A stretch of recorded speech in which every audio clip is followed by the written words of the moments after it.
Okay, now we're going to take a look from a slightly different angle, which might also help you as you practice these drills on your own. Alicia's going to be starting from the beginning of the progression, again on her back with her belly up, with her arms placed as you see, and she'll pull past the pole and fly away with her face in the water. Very good. And that's exactly what we want that to look like before you move on to the next step. Alicia will one more time show us the rock back, or the wood duck position we call it.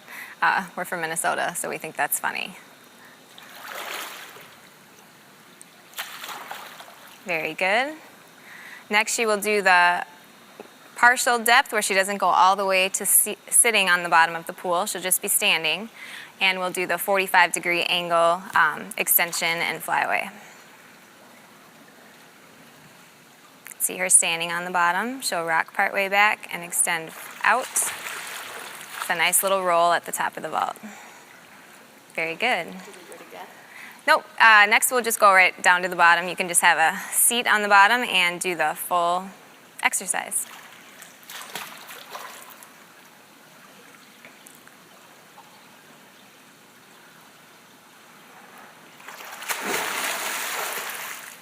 As you see.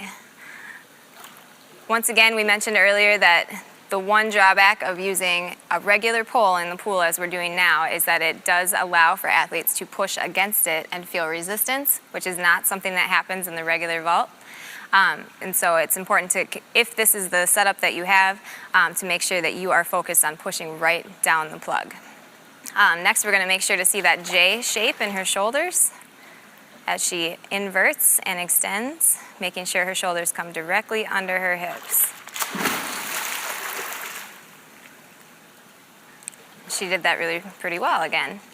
On the next one, I would like you to pay close attention to the top of the vault when Alicia is actually piking through the top of the water, and note that she is leaving space where the crossbar would be in a real vault. So she's going to roll around and leave a space for that crossbar to be, so that in a regular vault the crossbar would be staying up.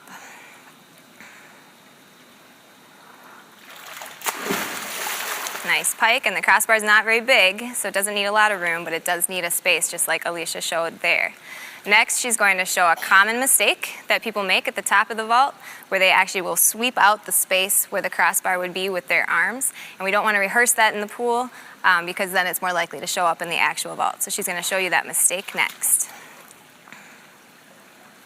And oftentimes, people don't notice this because they don't actually have the crossbar in the water. You can see how her arms went past, and that would have taken down a crossbar in an actual competition or in a practice.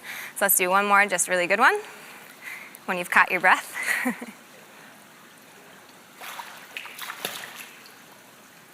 Underwater vaulting is something that for a lot of athletes takes a lot of practice, but we do see very large payoffs in the end from spending some time underwater. And it's a great activity to do on a recovery day when your legs are tired, but you still want to get some technique time in working on your pole vault.